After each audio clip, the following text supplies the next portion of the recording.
Le sud du Nevada est en émoi ce soir avec des histoires sur le crash d'un objet inconnu et la prétendue observation de créatures étranges dans le jardin. Je suppose, biologiques humains ou non humains. Non humains, et c'était l'évaluation des personnes qui reconnaissent le programme auquel j'ai parlé, qui sont actuellement toujours dans le programme.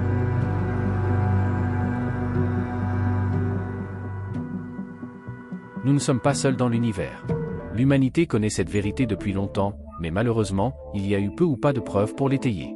Des clips vidéo et des rapports d'individus aux images divulguées par la NASA, presque chaque preuve de l'existence des extraterrestres a été écartée. Mais maintenant, le Congrès américain a décidé de révéler enfin des détails complexes sur diverses rencontres avec des civilisations extraterrestres. Mais la question qu'on se pose c'est, pourquoi le Congrès fait-il cela maintenant, et qui sont les témoins qui vont témoigner? Cela résoudra-t-il le mystère des extraterrestres vivant parmi nous? Pour trouver des réponses à ces questions, regardez cette vidéo jusqu'à la fin pour tout savoir sur ce que le Congrès prépare actuellement, et pourquoi ils ont finalement montré les corps des extraterrestres non humains récupérés sur des sites de crash. Avant de continuer, assurez-vous de laisser un pouce bleu et de vous abonner pour ne rien manquer de nos prochaines vidéos. Allez, c'est Mystipar pour le générique.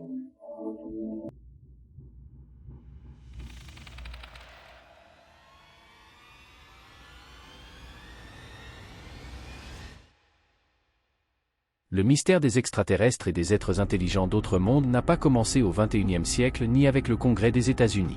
Depuis l'aube des temps, de nombreux manuscrits, mythes et légendes ont suggéré que l'humanité a eu des contacts avec des extraterrestres à maintes reprises. L'existence de structures inexpliquées comme Stonehenge et les pyramides a également été source de controverses, beaucoup se demandant si ces structures ont été construites par des êtres d'autres mondes. À part cela, il y a des indices et des preuves plus directes de rencontres extraterrestres, comme la peinture du XVe siècle appelée « La Madone avec Saint Giovannino ». Cette peinture a été surnommée « la peinture des ovnis » car derrière le portrait de la Vierge Marie, il semble y avoir un ovni en vol, tandis qu'un homme et son chien le regardent depuis le sol. Le fait qu'elle date du XVe siècle nous fait nous demander si les extraterrestres vivent parmi nous depuis longtemps. Ce n'est pas la seule preuve ancienne d'activité extraterrestre. Plusieurs autres peintures et manuscrits en Inde transmettent un message similaire à celui de cette peinture. De plus, les archéologues ont toujours trouvé des objets houpars au cours des derniers siècles. Les houpars sont des objets préhistoriques trouvés dans le monde entier qui ne correspondent pas à leur âge ou période déterminée. Par exemple, imaginez trouver un fusil AK-47, mais enterré à 200 pieds sous terre et datant de 500 ans. Cela ne devrait certainement pas être possible puisque les fusils AK-47 n'ont été inventés qu'en 1947. Mais les scientifiques ont vu de nombreux artefacts hors du temps apparaître partout. Par exemple, en 1991, de petits artefacts en forme de spirale ont été trouvés près d'une rive de rivière en Russie, à une profondeur d'environ 40 pieds. Ils semblaient très complexes et sophistiqués, comme quelque chose que nous pourrions faire avec notre technologie, mais la datation géologique a montré que ces objets avaient environ 20 000 à 300 000 ans. Pour rendre les choses encore plus suspectes, les objets étaient fabriqués avec un matériau qui ressemble étroitement aux composants typiques fabriqués avec la nanotechnologie. Tous les objets étaient fabriqués, ce qui soulève la question, comment les humains avaient-ils les connaissances techniques et les outils pour construire de tels gadgets il y a 100 000 ans? La seule explication logique est qu'ils ont été fabriqués par une civilisation avancée qui pourrait être hors de ce monde.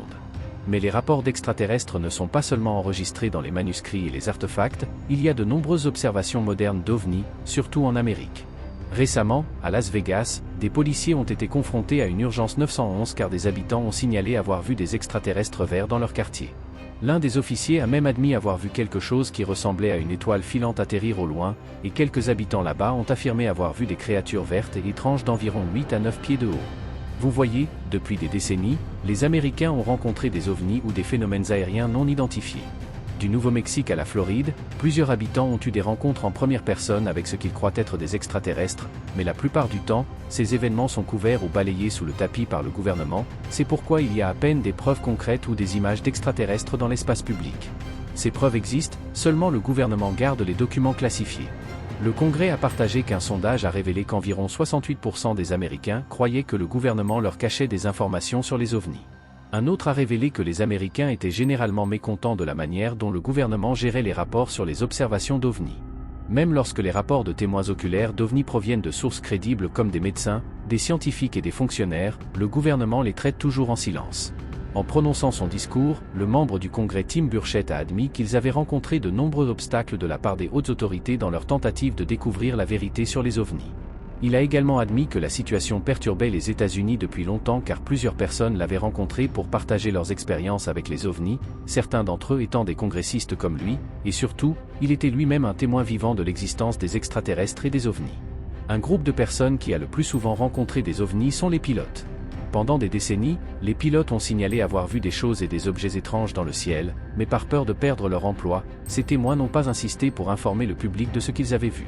Par exemple, un pilote nommé Gordon Cooper, qui pilotait des avions avancés comme le Mercury 9 et le Gemini 5, a rapporté comment il avait vu une colonie entière d'ovnis lors d'un voyage particulier. Cela s'est passé en 1951, il a vu plusieurs ovnis de différentes tailles survoler l'Europe en direction des en ouest. Ils étaient très organisés et semblaient également être en formation de combat. Cooper a eu une autre rencontre avec des ovnis en 1963, environ 10 ans après l'incident initial.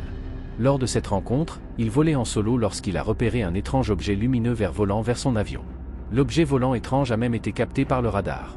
Cooper a réussi à s'en éloigner, mais il n'a pas oublié l'incident, ni celui de 1951.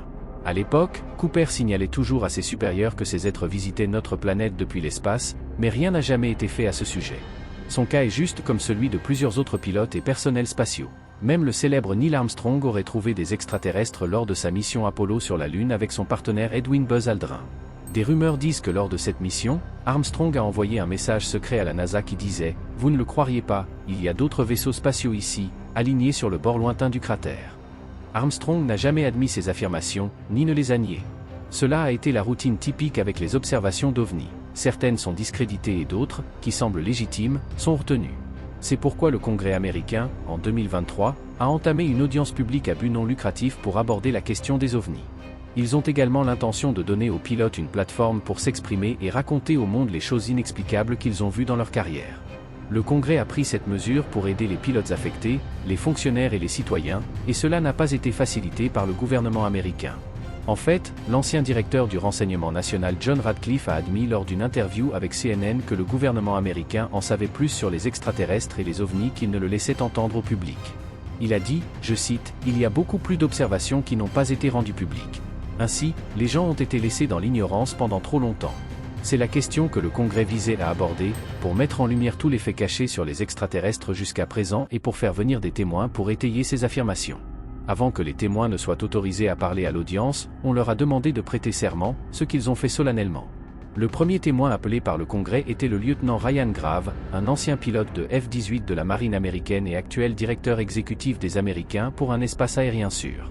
Monsieur Grave, après avoir donné les salutations nécessaires, a admis à l'audience qu'il ne parlait pas seulement en son nom, mais pour plus de 30 personnels aériens commerciaux et vétérans militaires qui ont partagé leurs rencontres uniques avec lui. Il a en outre déclaré que ces observations ne sont même plus rares, car les équipages aériens militaires et même les pilotes commerciaux les rencontrent fréquemment. Cela le préoccupe car ces hommes risquent généralement leur vie à chaque fois qu'ils rencontrent ces ovnis. De plus, la manière dont le gouvernement discrédite ces rapports de témoins oculaires est préoccupante.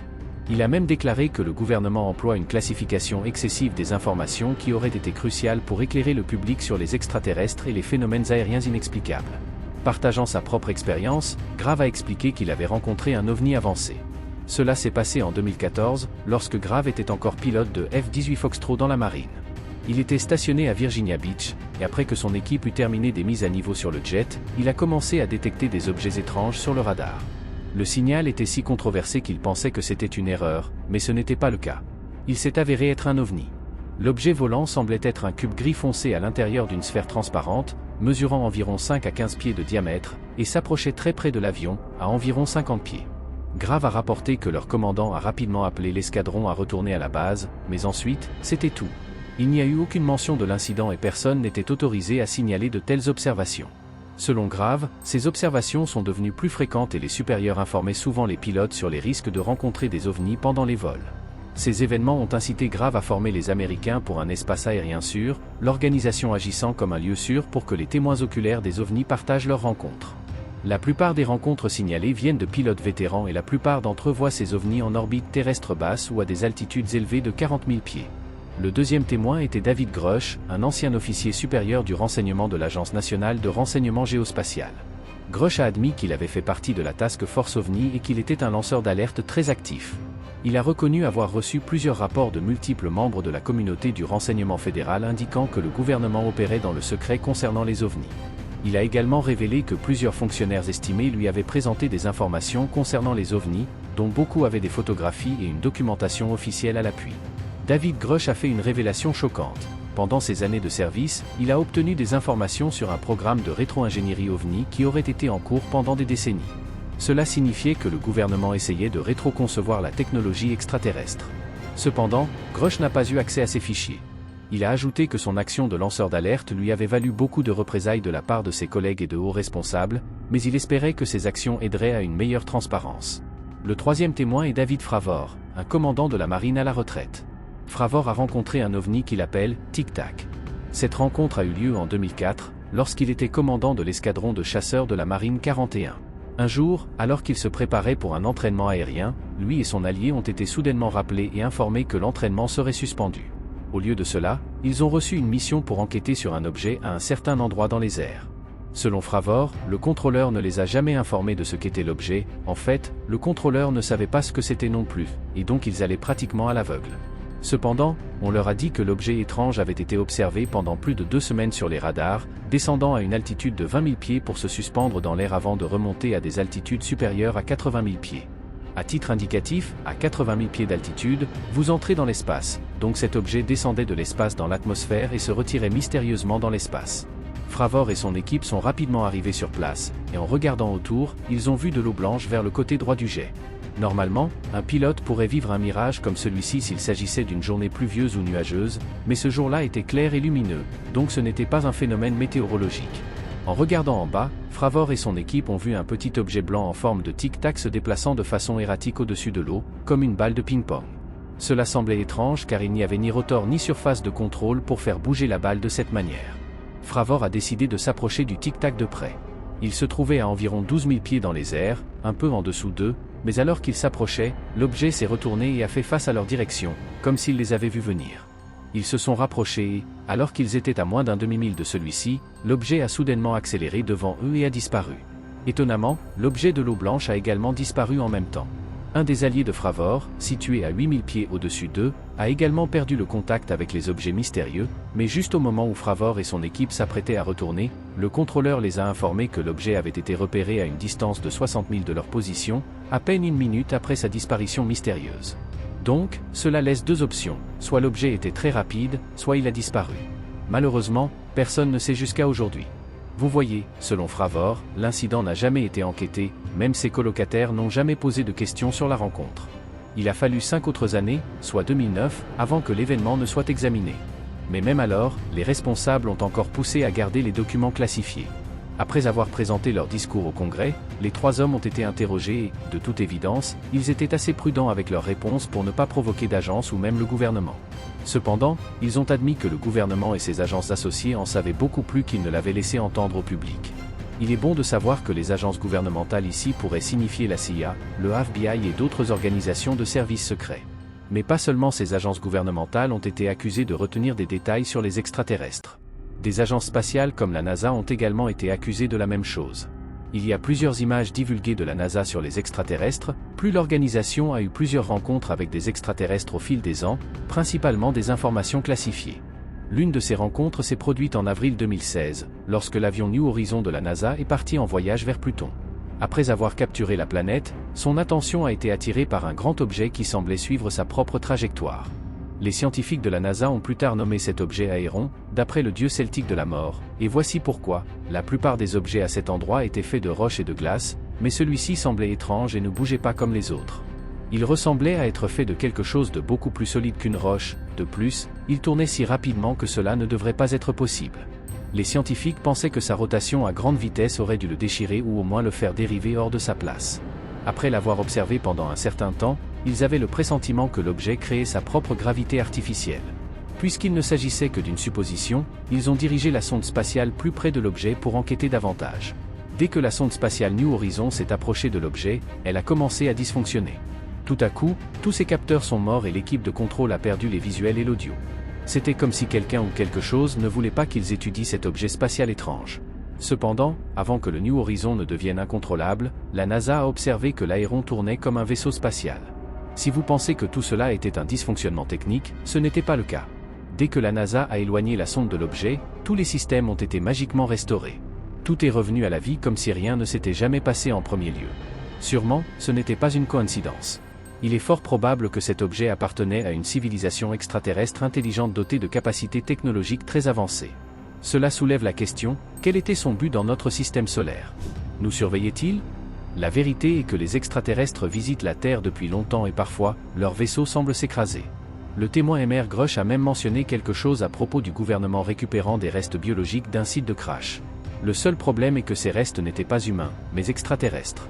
Cela implique que ces extraterrestres se sont écrasés sur Terre mais n'ont pas survécu au crash. Juste pour que vous le sachiez, des informations similaires ont été divulguées en janvier 2023 lorsqu'un lanceur d'alerte au Pentagone a rapporté que le gouvernement avait secrètement récupéré des engins extraterrestres pour les étudier, tout en couvrant leurs traces. Bien qu'il n'y ait pas de preuves physiques de ces affirmations, le fait que les récits de ces deux hommes se regroupent signifie qu'ils pourraient très bien être vrais. De nombreuses observations et images d'extraterrestres divulguées ont été extraites des archives de la NASA, mais il est peu probable que l'agence témoigne devant le Congrès. Heureusement, une poignée de témoins sont prêts à partager leurs rencontres et découvertes avec le public malgré les risques encourus. Jusqu'à présent, cela semble être une bonne nouvelle pour l'Amérique et le monde, car le Congrès américain prévoit de tenir de nombreuses autres audiences dans les semaines à venir pour découvrir les vérités non dites sur les extraterrestres et les phénomènes aériens non identifiés. Mais malheureusement, il pourrait être difficile d'obtenir des témoins crédibles qui viendraient témoigner aussi audacieusement que ces hommes. Cela est dû aux risques associés au fait d'être un lanceur d'alerte. L'un des témoins, interrogé sur les conséquences ou les menaces qu'il a rencontrées, a discrètement répondu qu'il avait effectivement subi de telles menaces, et pas seulement lui, mais toute sa famille. Cependant, il est toujours prêt à prendre ce risque parce qu'il croit que les gens ont droit à la transparence. Il se peut donc qu'il y ait un problème si les témoins ont trop peur de se manifester, de peur d'être attaqués ou licenciés. Vous voyez, la plupart des lanceurs d'alerte qui ont partagé des renseignements cruciaux sur les rencontres extraterrestres l'ont fait anonymement, sans montrer leur visage ou révéler leur nom. Cependant, ces types de cas sont toujours rejetés ou discrédités par le gouvernement américain comme de simples histoires ou conspirations. C'est pourquoi le Congrès américain a décidé de prendre cette affaire au sérieux et d'appeler des membres crédibles de la société, des personnes ayant de bons antécédents, dont les voix ne seront pas réduites au silence ou prises à la légère. On peut supposer en toute sécurité que ce n'est que la première de nombreuses audiences et que ces trois hommes ne sont que quelques-uns de la longue liste de personnes en Amérique qui ont vu des extraterrestres et des ovnis. Si cela continue, nous arriverons sûrement au fond du mystère des ovnis et des extraterrestres une fois pour toutes. Dites-moi dans les commentaires ce que vous en pensez des preuves du Congrès américain et n'oubliez pas de vous abonner dès maintenant, activez la cloche de notification et laissez un pouce bleu pour nous soutenir. Pendant que vous êtes là, pensez-vous être prêt pour découvrir la raison pour laquelle le gouvernement a interdit aux gens d'approcher ces îles? Tout est révélé dans la vidéo qui apparaît maintenant à l'écran. Cliquez sur la vidéo pour en savoir plus. À très bientôt.